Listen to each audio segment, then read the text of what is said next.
There's going to be a rant in this video. I know. I just ranted in the last one, but I thought I'd give you guys fair warning. I've decided to put it at the end of the video so that you don't have to endure any more of my rantinations than you have to. So, you have been warned. I need to come up with like a rant warning. So, I've obviously seen this episode before, but one of the things that ran through my mind immediately upon reviewing was, why are they shooting at her? No, seriously, rewatch the beginning of the episode. They're shooting at her. Now, if I was inclined to try and technically this away, I would say that, well, they're shooting to disable. I mean, that makes sense, right? The problem is, based on several constructions of this episode, I think this is basically an example of writing cheating. In other words, something that doesn't make sense when you know everything, but makes sense when you don't know everything. In other words, it's something that is designed to create a specific response from the viewer who doesn't know what's going on, but when you consider it from an in-lore perspective, is nonsensical. It's kind of like the idea of where a character is trying to hold on to a mystery by deliberately obfuscating it and not saying what they normally would say to someone. You know, something that irritates me greatly personally. So it's a form of cheating in writing. This is even more funny when the actual Kobali ship shows up later and says, "Oh, we only want to talk to her." This proves to be an absolute lie, of course, because the very next thing that he says is "I'm coming back with warships." Question. Why is the Voyager in serious danger from the warships at the end of the episode? I'm sorry, I'm asking a redundant question, because I know the answer to this. It's because the ship must be in danger, so saith Chapter 12 of the Voyager. I'm sorry, I'm really tired of the ship being in danger for no reason. Point. They have actually gone out of their way to describe these ships as fairly unadvanced and fairly weak with regards to military capacity. We saw a shuttle successfully disable one. And we saw Tuvok speak in such a dismissive term that he felt they had, and I'm quoting here, 37 different ways to defeat the ship. And yet, at the end, Voyager is inches from devastation. So much so that she must give up her life to them. It's also ignoring the fact that they're willing to destroy Voyager because all life is precious to them. So they're willing to destroy... Hang on, carry the two... you know what, let's just not even think about it. Let's not even think about it. The teaser, in a vacuum, is well constructed.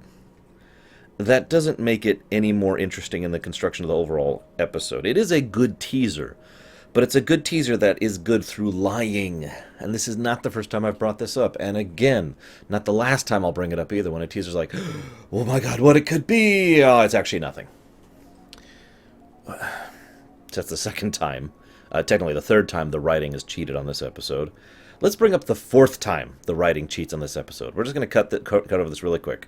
The Seven subplot. Seven needs to learn a lesson about humanity. And there's like an extended gag about how Janeway... Seven doesn't know what fun is, and therefore is like, fun must now commence. Designated fun time, and all that.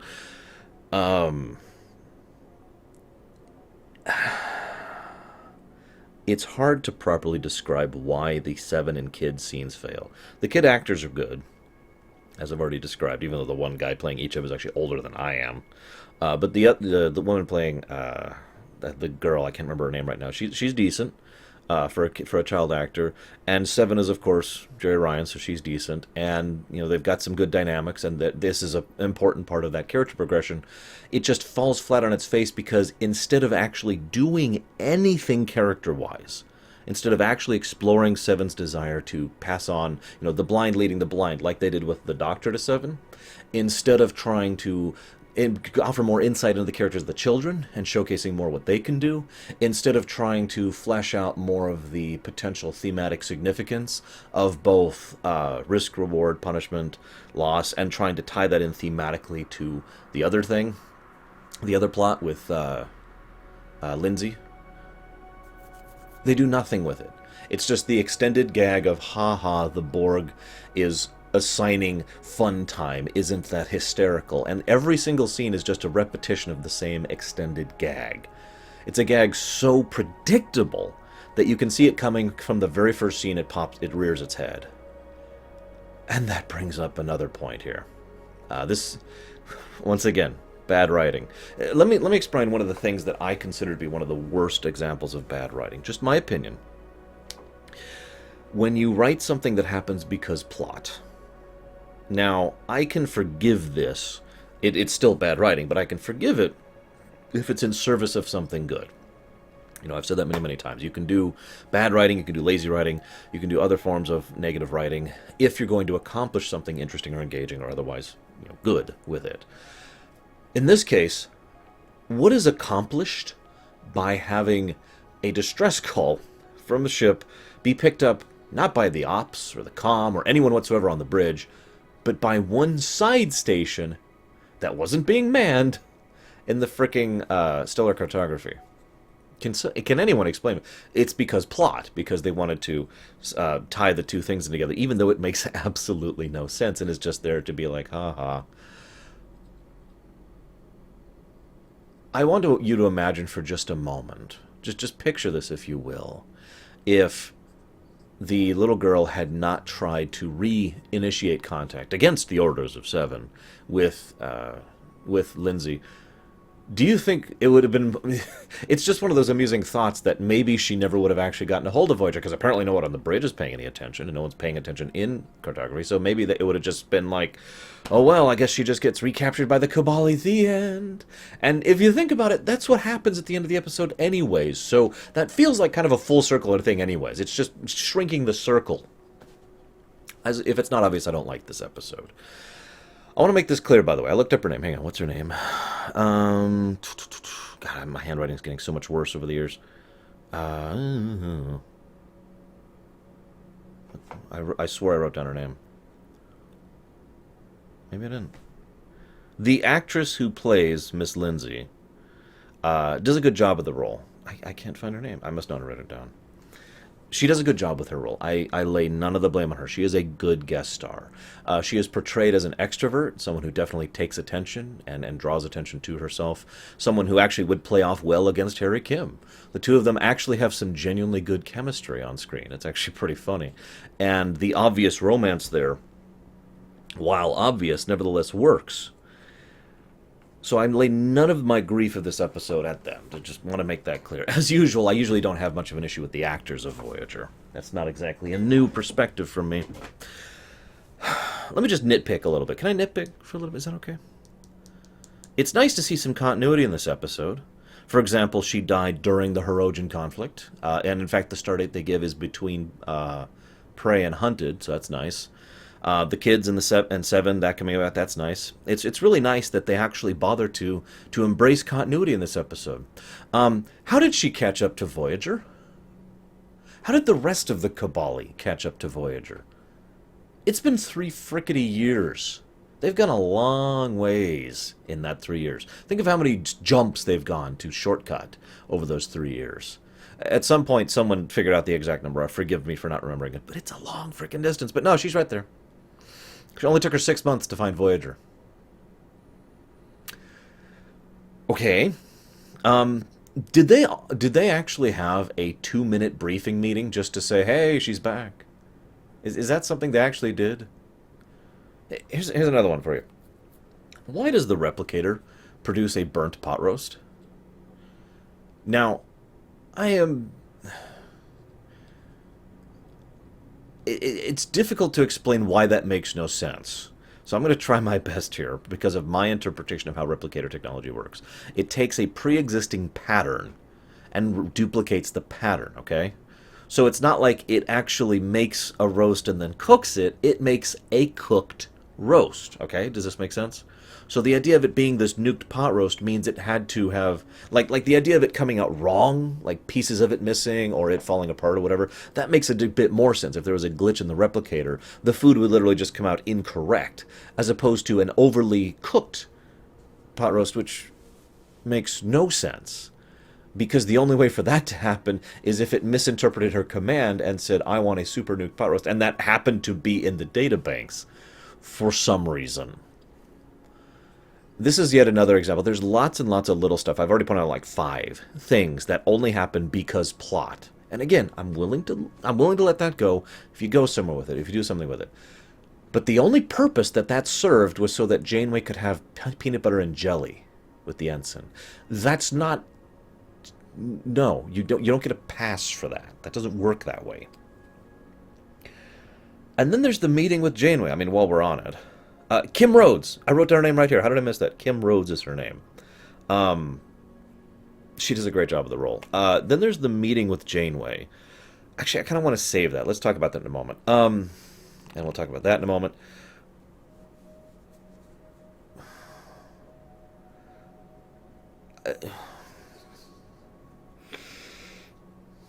I don't want to nitpick anymore. I don't like nitpicking. The things do bother me. I'm not going to lie to you about it.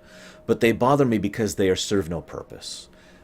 If you have a scene where, there's a major character who shouldn't be in a situation, but while they're there, they have some big, deep scene of either thematic or character significance, or it offers some additional drama, or we see some character growth, then I'm okay with that. That'll barely even register for me. It'll be like, hey, shouldn't be there. Oh, this is cool. Is pretty much how that'll go in my mind. If you have that kind of a nitpicky thing, and you have an analytical brain like mine, remember, I've worked in tech support for almost a decade. Actually, that's a lie. I've worked in tech support for over a decade. Sorry, I forgot that I actually had a second tech support job. And it's part of the job to pay attention to little niggling details. It's one of the reasons why Star Trek fans have such a bad reputation for being nitpickers. It's because a lot of people who are science fiction fans tend to be technology-oriented, and when you're in a technology-oriented job, it is literally your job to be detail-oriented. You notice the little details. You notice when things don't add up because it's your frickin' job, okay? Make sense? But I know a lot of other Star Trek fans, science fiction fans, fans in general, are willing to accept stuff like that if there's some purpose behind it, if they enjoy it. But when you do something like that, when you have this little niggle that doesn't quite make sense and isn't really contiguous, and you do it for no reason, then it's just sitting there. It's just like this thing, oh, and this happens. And all of a sudden, but I don't want to go more into that. Let's talk about some positives before let's talk about one more negative, then some positives, then I'm going to rant. I warned you. The negative is the 7 plot. I know I already said that, but I want to make this clear, because I want to point it out every frickin' time it happens. This is yet another episode. This is an episode about discovering who and what you really are, with intended thematic undertones of life and death and the significance of loss and all the other themes that should have been more prevalent within the main story. And 7 learns a lesson about humanity in this episode. Because of course she does. Let's talk about positives. As I said, Kim Rhodes really sells the part way more than she does. She does a very, very good job of it. I mentioned her scene with Janeway. Actually, let me give you a good nitpick, because I like to I guess that wouldn't be a nitpick at that point. What do you call it when you're nitpicking but it's positive instead of negative? There's a scene, which is a nice touch, that's the best term I have right now, where she's eating one of her favorite foods and it just doesn't taste the same. That's a nice touch, because of course it doesn't. Her basic physiology has been altered. It is so rare that writers remember that taste is a thing. I know that sounds strange, but I've always found, I have actually given speeches basically about how you can use taste and food and culinary as a way to build a world, to build a setting, and to flesh out, add more flavor, no pun intended, to a written work.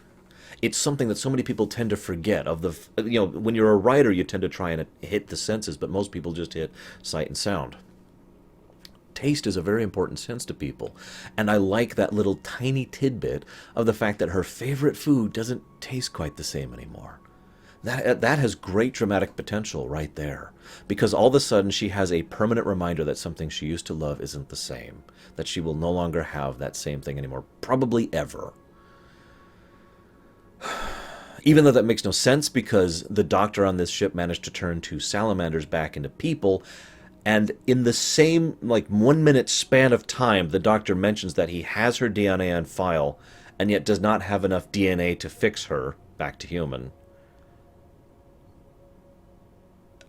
And this is also a crew that is so medically advanced that they have quite literally raised the dead before more than once and have access to Borg technology. But no, no, no, we can't turn her back into human because it's really important that she's a freak. But I'll get to that. But the scene with Janeway was good. In fact, a lot of the scenes between her and Harry and her and Janeway were good. Because the scene with her and Janeway was very alien. And that's what I liked about it. She was acting off. She was acting like she had an alien perspective. There was, at first I thought they were going with the, how dare you let me die? But they didn't. They didn't go that way with it. They actually went with the completely alien mindset on it. And then when she realized what she was doing, she became incredibly embarrassed by it. That was nice. I liked that. It helps emphasize the differences between her and them.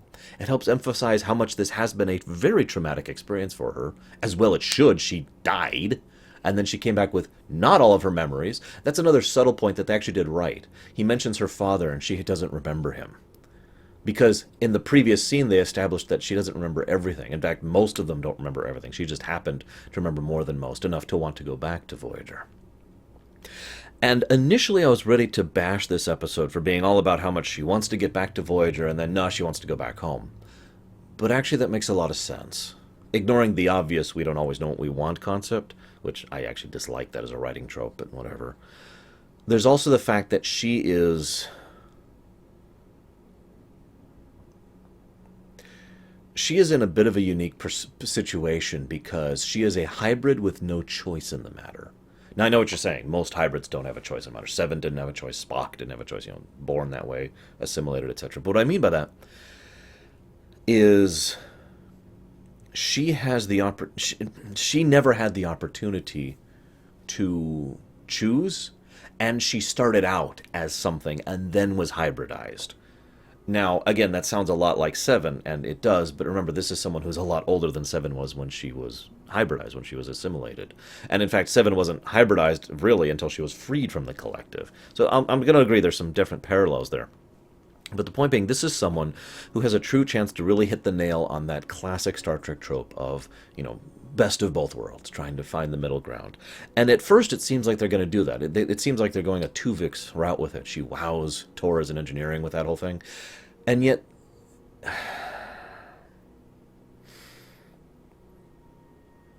this is when I'm just going to start my rant. I'm just going to start it. I'm sorry, guys. Let's start with something that doesn't bother me as much, but is basically, I think, the biggest reason why this episode failed. Artificial significance.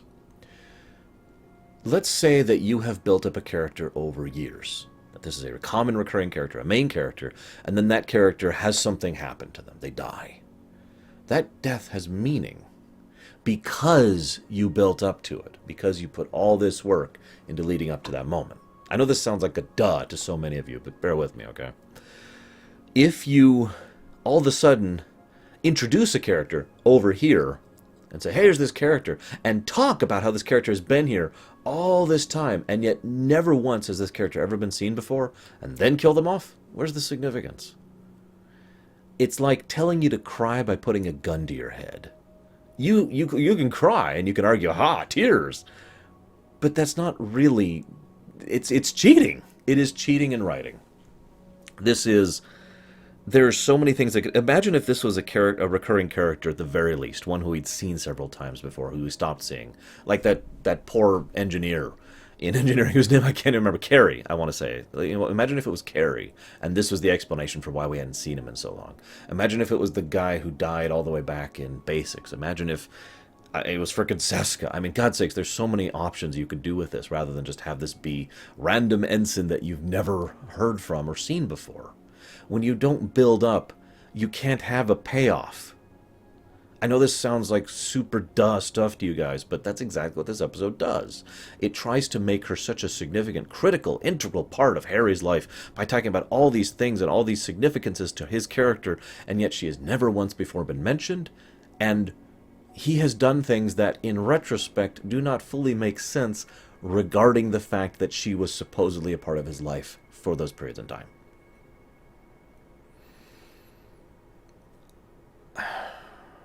And I mean, I could point out several incongruities. Again, I'm trying not to nitpick anymore. But the point is, it's cheating. It's flat out just putting a gun to your head and saying, cry! So that's the first thing. The second thing is, why did the people in engineering look uncomfortable that she was speaking a language other than, common or basic or whatever? Why did that happen? Are Starfleet personnel and Maquis personnel so damned racist that having someone on board who is slightly different is just something that makes you feel uncomfortable? Is that, I mean, they even say in the episode, what about Tuvok? What about, oh, they had a chance to know who they were. No, that's not the problem you raised, episode. The problem you raised is that the people in the ship are apparently 12-year-old children. Excuse me, I mean no insult to 12-year-old children. One of the things that I have noticed since I was a teenager was that for some reason people don't understand what the word respect means. They seem to think it means the word homogenization. I remember I used to live in California. I'm from California. And I used to have a lot of issues with certain groups there. I'm going out of my way to not name names. Screw them. They don't deserve the attention. But those groups would insist that you had to be like them in order for them to be tolerated. And certain other groups insist, and it was both sides of the arguments were saying the same thing. Group A was like, well, you need to be like more A, and Group B was like, well, you need to be more like B.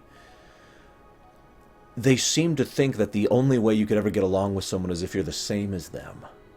Now, that was an alien concept to me, and to be blunt, it still is. I don't get that way of thinking at all.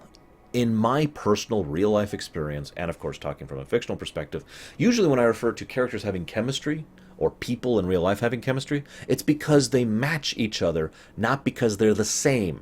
This is such an easy thing to analogize that I came up with something so simple you're going to make fun of me for it. Tetris. Is each Tetris block the same? Do they still fit together? Ta-da! It's so simple! And yet so many people seem to think in real life and in fiction that for some reason the only way for us to actually have tolerance and respect and understanding of each other is for us all to be single cubes.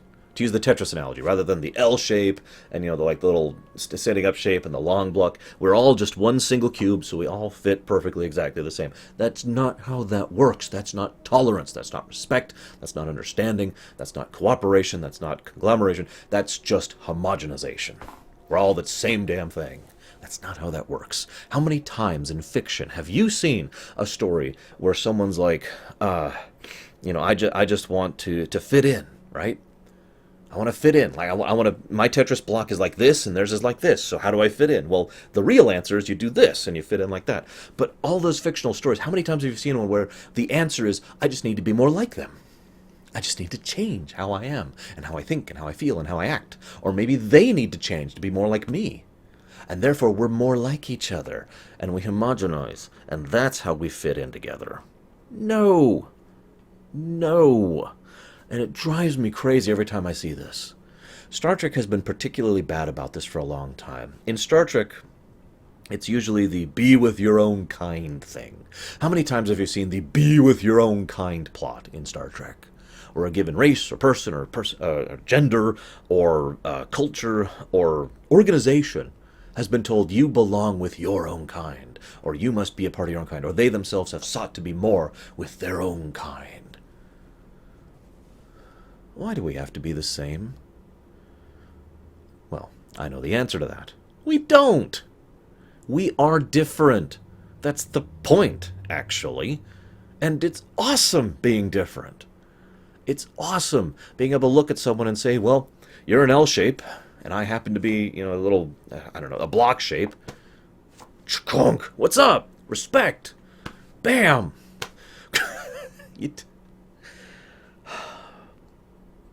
It irritates the hell out of me that with all the weighty possibilities of thematic significance in this episode, with the possibilities of loss, of life after death, of coping with horrible traumatic post-traumatic stress syndrome, of all the different things that they could go with this episode, the thing they decide to do with is the classic frickin' Star Trek, be with your own kind. I don't belong here. How many times have you heard that phrase in Star Trek? I don't belong here. I'm not one of you. Not too long ago, I looked at a Babylon 5 episode in which a certain character was told, that they were not going to be allowed into a quarantine because they're not even your people. And the response, you know what? I still have it written down. Give me just a moment. The response, word for word, was, I didn't know that similarity was required for the exercise of compassion. Do I need to make my point here? Now, I'd like to cut it off here. But I have one final thing to talk about, because that's how my show goes. Some people, I keep saying this, some people don't understand. I talk until I have nothing left to talk about. I don't try to shorten my videos, and I don't try to lengthen them. I talk until I run out of things to talk about. And I have more to talk about. The Kobali. Am I the only one who thinks of the Kobali as an organization, not a species? You may say, well, what's the difference? Well, that's actually a huge freaking difference. These are people who don't, in strictest terms, qualify as their own species. They say that taking the dead and harvesting their genetic material in order to create new Kobali is how they procreate. Which, if you just read that sentence by itself, sounds kind of horrifying, actually, doesn't it? If that doesn't sound quite horrifying, let me remind you of another species that tends to harvest other species in order to procreate new for its own. The xenomorphs from Aliens. Now, granted, the aliens kill you in the process, whereas the Kobali wait until you're already dead, but the point still remains. Now, on the face of it, that's a ridiculous idea. I'm sorry, it is. The idea of a species reproducing by using other people's dead is ridiculous. But an organization? A group of like-minded individuals and their own self-contained culture that tries to propagate its own existence through scavenging, through basically necrotizing? Or, I guess that would be the opposite of necrotizing, wouldn't it? I will stick with scavenging. Scavenging works. There's another word there. That's an interesting concept to me. I know that the Kobali are in Star Trek Online. I haven't actually gotten to that part of the game yet. I still haven't gotten to the Delta Quadrant. But I do find that concept on the base of it actually kind of fascinating. It reminds me of the crystalline entity, though. Because I have to call this out, this is still bad writing. I'm sorry, but it is. When you introduce a concept and don't do anything to try and make it functional or work or anything else whatsoever to explain it, then all you're doing is saying, look at how weird this is. That's not engaging. That's what the crystalline entity was. Look at how alien it is, with no thought whatsoever to explain its existence within a setting. But we can do that. We can look at that, and we can look at the Kobali and say, well, let's think about it. And that's why I insist on that distinction of an organization, of a culture, of a people, not a species. That there never was a Kobali species, that this is an organization that has continued to perpetuate itself in whatever it is it's after, whatever its goals are, whatever its long-term motives are. Maybe it doesn't even have it anymore. Maybe it started off as a way to try and, like a religious cult, if you will, that was trying to ensure life after death by bringing the dead back as their own and changing them into a new form of life. And then maybe that just kind of kept going to the point where it was just the norm after a while.